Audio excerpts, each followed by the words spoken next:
Morning everyone, welcome to Kalam IAS. First reaction का आज तीसरा दिन है एंड आज जीएस थर्ड का पेपर स्टार्ट हो गया है। तो लेट्स सी कि जीएस थर्ड के पेपर में जिसमें इकोनॉमिक्स, इंटरनल सिक्योरिटी के क्वेश्चंस आते हैं, इन्वायरमेंट इकोलॉजी के क्वेश्चंस आते हैं, तो देखते हैं कि स्टूडेंट्स को कैसे क्वेश्चंस मिले और क्या क्या चैलेंजेस उन्होंने फेस किया। पेपर वाज लेंदी और manageable? I guess it was lengthy okay, because each question would have many subparts. अच्छा, रुपी या डिजिटल करेंसी के ऊपर कोई क्वेश्चंस आया था क्या इकोनॉमिक सेक्टर में? या डिजिटलाइजेशन के ऊपर क्वेश्चन था। ओके, ओवरऑल पेपर कैसा था? Overall it was not difficult paper but I guess lengthy था। इस बार जैसे चंद्रयान इतना बड़े न्यूज़ में था and so it's great achievement for India, तो उससे रिलेटेड क्वेश्चंस आए थे क्या यूपीएससी में? या चंद्रयान 3 के ऊपर एक क्वेश्चन आया था, काफ़ी बड़ा क्वेश्चन था वो, मतलब उसी क्वेश्चन के अंदर 3-4 पार्ट्स थे। तो you are basically prepared with this Chandrayaan? या सम इनपुट्स वर देयर। कैसा पेपर आया था overall? पेपर ठीक था, कन्वेंशनल लाइंस में था, प्रीवियस ईयर जैसा ही पैटर्न मतलब सेम पैटर्न फॉलो हुआ था या कुछ चेंजेस थे? था। साइंस एंड टेक में मुझे लगा एक दो क्वेश्चन थोड़े से टिपिकल थे, अदरवाइज बाकी तो इजी पेपर था, ज़्यादा टफ। अच्छा, डिजास्टर मैनेजमेंट से जैसे इस समय इस बार क्या क्वेश्चन आए थे? जैसे इस बार बहुत सारे ऐसे इवेंट्स हुए थे जिसमें डिजास्टर मैनेजमेंट बहुत ज़्यादा लोगों को हार्म किया था, तो इससे रिलेटेड कोई स्पेसिफिक क्वेश्चन? डिजास्टर मैनेजमेंट में एज सच नहीं, इकोलॉजी और डिजास्टर मैनेजमेंट को मिक्स करके जैसे सी लेवल राइज पे क्वेश्चन पूछा गया था, उसका इम्पैक्ट पूछा गया था। और यही मतलब था, मतलब वैसे कोई स्पेसिफिक क्वेश्चन डिजास्टर मैनेजमेंट से नहीं था। अच्छा, एग्रीकल्चर से रिलेटेड? हाँ, एग्रीकल्चर से काफ़ी अच्छे क्वेश्चंस आ रखे थे, पूछने को मतलब देखने को मिले थे उसमें।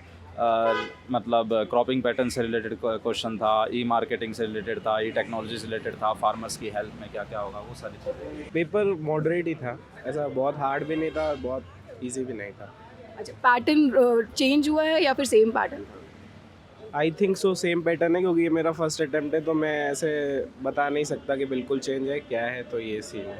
जैसे कि आईपीसीसी के बारे में आया था कि क्या है, और सी लेवल राइज के बारे में पूछा था, तो ये सब। आदित्य 1 से क्वेश्चन है?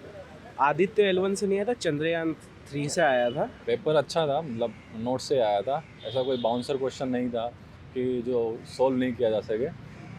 तो जब क्या होता है ना, सारे क्वेश्चन आ रहे होते हैं ना, तो टाइम मैनेजमेंट का इशू हो जाता है, क्योंकि हम परफेक्टली लिखने के चक्कर में ना फिर मतलब लास्ट में रश करना पड़ता है। फिर हमको शुरू में तब क्या होता है, मैप भी बना रहे हैं, फ्लो चार्ट भी बना रहे हैं, लेकिन लास्ट तक आते आते फिर क्या ना जैसे तैसे पेपर कंप्लीट हो जाए, यही रहता है मतलब। तो ऐसे था इस बार वाला पेपर GS 3 का, मतलब बाकी पिछले साल के मुकाबले ईजी आया। कंपेयर करें ना अगर हम, तो पिछले साल तो बहुत सारे क्वेश्चन आए थे, जैसे सेलुलोज वगैरह, मतलब सेलुलोज वाला क्वेश्चन था। बाउंसर क्वेश्चन था पिछले बार हाँ, इस बार एक भी नहीं लगा मुझे बाउंसर क्वेश्चन, एक भी नहीं लगा था, तो डुएबल था पेपर। मणिपुर वाला जैसा इशू था, अभी एक इंसिडेंट हुआ हमारे यहाँ जो बहुत बुरा था, तो उससे रिलेटेड क्या इन्होंने इंटरनल सिक्योरिटी के अंदर कोई क्वेश्चन फ्रेम किया था? हाँ, इन्होंने डायरेक्ट पूछ ही लिया कि इंडिया के क्या क्या इंटरनल सिक्योरिटी इश्यूज़ है, तो जो वेरियस सिक्योरिटी फोर्सेस है वो कैसे इनको काउंटर कर रही है, मतलब।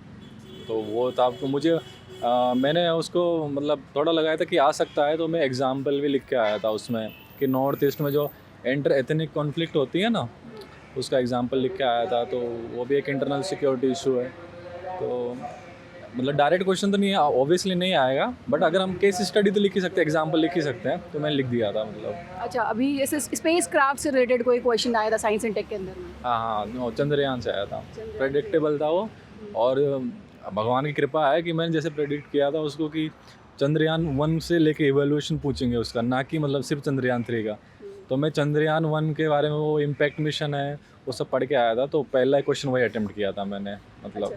मॉनेटरी पॉलिसी से कोई, तो उसके ट्रांसलेशन से कोई एग्जैक्टली क्वेश्चन फ्रेम किया था उन्होंने? नहीं, अनएम्प्लॉयमेंट से आया था क्वेश्चन, तो वो कैसे हम कंप्यूट करते हैं, कैसे अनएम्प्लॉयमेंट और स्ट्रक्चरल अनएम्प्लॉयमेंट का क्या इशू है, क्या मेजर्स ले सकते हैं, वो क्वेश्चन आया था। जैसे नॉर्मली जो पैटर्न है कि इकोनॉमिक में क्वेश्चन क्या करते हैं कि वो जनरलाइज्ड फॉर्म में पूछते हैं टेक्निकल फील्ड में जाने की बजाय, तो इस बार क्या टेक्निकल आया था या फिर जनरलाइज्ड ही आया था? जनरलाइज्ड ही आया था मेरे हिसाब से, तो जहाँ तक मुझे याद है कुछ ऐसा टेक्निकल नहीं लगा कि सॉल्व नहीं किया जा सकता। मतलब एक क्वेश्चन आया था केयर इकोनॉमी और मोनेटाइज्ड इकोनॉमी का, वो मुझे शुरू में समझ में नहीं आया, बट बाद में समझ में आ गया कि हाँ, मतलब जो केयर इकोनॉमी होती है ना, जो वुमेन जो होती है वो डोमेस्टिक काम करती है तो उनको रिकॉग्निशन नहीं मिलता है। मैंने आप लोगों को शेयर किया कि फर्स्ट रिएक्शन में कैसे स्टूडेंट्स का ओपिनियन था, तो paper was comparatively doable and there was no as such specific bouncer like last year in the exam paper.